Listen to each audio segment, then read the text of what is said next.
Naira new National Minimum Wage Act, most states of the Federation and organized private sector yet to take serious measures for implementation of the law, while workers across sectors are eagerly awaiting the implementation of the new minimum wage.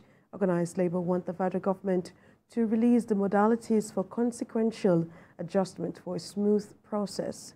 Senior correspondent Sharon Ijasa has details in this report. Low-income earners are one of the groups of persons eager to start earning the new 70,000 Naira minimum wage signed into law by President Bola Tinubu. Their expectations increased following the presidential accent to the new National Minimum Wage Act. I met with Siva Nosikpeme, a private school teacher in Lagos, Nigeria. He tells me that life has not been easy for him due to the economic hardship in the country. According to him, he and other colleagues are excited and waiting eagerly to start earning the new national minimum wage. They should look into it. They should realize that this 70,000 Naira is only for government workers, federal, state, and probably local government area. Then what about other sector, the private sector? So they should set up a committee, to ensure, because it is a law and it's supposed to be binding on every organization, whether public or private. So they should set organization or a committee to make sure that this national minimum wage, which is a national law, is applicable, is applied to every organization.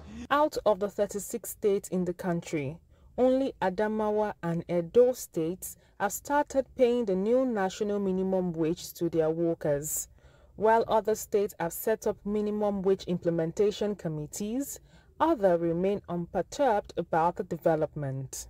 In an exclusive interview, the Director General of the Manufacturers Association of Nigeria said organized private sector is expecting friendly policies that will help businesses thrive. The last option would be for you to cut jobs, because it's not just for you to say, go home, don't work. Your operations too will suffer. It's a difficult choice that you have to make. If the only option is to right size, as I would call it. I mean, you need all your workers. You have trained many of them. You have invested heavily on them. You need them for your production.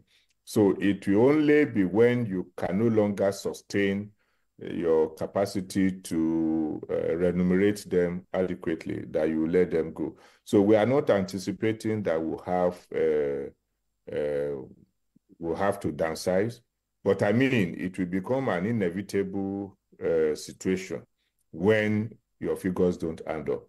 And that's why when Mr. President announced that there will be support, we were eagerly looking forward to it, to be able to lean on it to cushion the effect. Labour leaders also faulted failure of the federal government to develop a consequential adjustment template for the new minimum wage to be computed for full-scale implementation. We were made to understand that some state government, like Adamawa State Council, and some very few states have started implementing the 70,000 minimum wage. So I want to call on the leadership of the state councils, particularly the NLC leadership and the TUC, to make sure that once the template is out, they should work out the real consequential adjustment for the implementation. At several fora, the government has appealed to workers to exercise patience and wait for the release of the modalities to ensure better negotiation outcome. President Tinubu signed the new minimum wage law on the 29th of July after a long-drawn negotiation with organized labor. Organized labor has resolved to wait for the release of the modalities of the consequential adjustment.